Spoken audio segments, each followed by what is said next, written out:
TitleMatchNetwork.com. What do you do if you're in Vince McMahon's shoes right now? Well, what else is he going to do, though? I mean, his dad, I knew Vince Sr., and he used to live in Florida, and he took his boat out all the time. Vince isn't like that. I never heard of him taking a boat out. I don't know what he would do. I mean, he loves this business. I used to see him and Pat Patterson flying first class.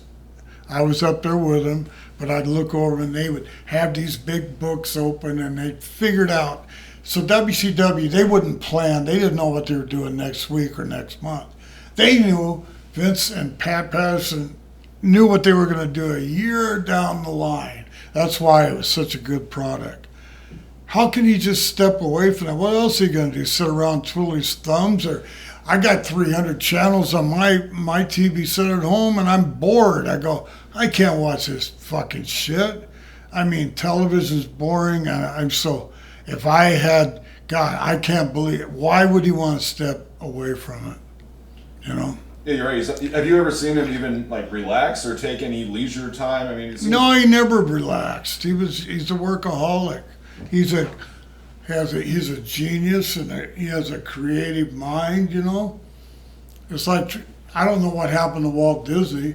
I guess he just died of old age, but he did it till he died. You know, he was a brilliant mind too. So,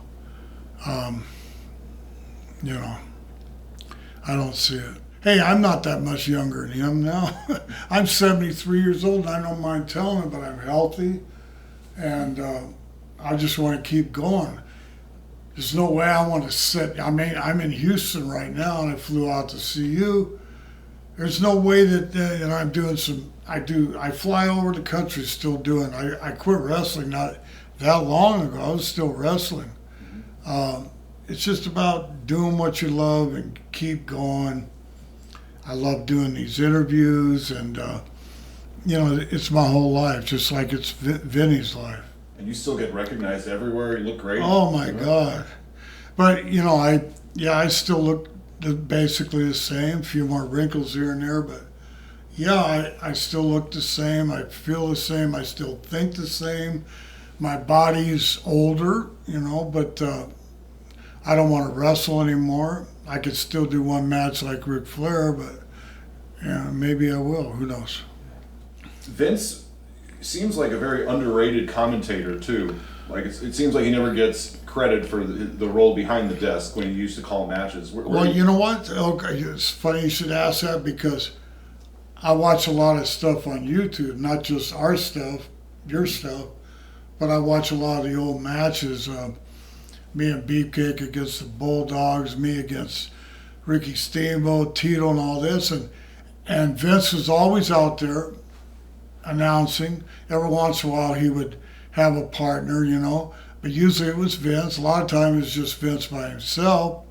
But he had Gene Okerlund and he had Gorilla Monsoon.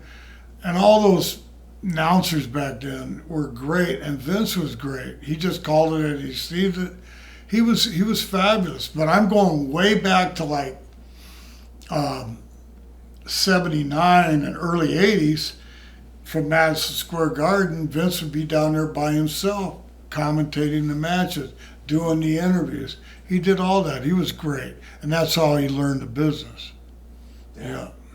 It's funny. It's like a whole generation of people that don't even realize that he was that guy for a long time. But then later on, he had Lord Alfred Hayes, and he had Jesse Ventura, and him and Jesse was a good team. They were always good. And then there was Mean Gene Okerlund and Gorilla Monsoon. They had and Bobby Heenan. I can't forget him. Just great announcing. I don't know what the announcing's like now, but it can't be as good as that was. Yeah, you had so many guys. Even, Lord Alfred Hayes and some of those guys, too, that would come in. Yeah, Lord Alfred Hayes, Mean Gene, Gorilla Monsoon. There was some other guys. Every once in a while someone, Piper would do a lot of it, too. Just good stuff, real good stuff. TitleMatchNetwork.com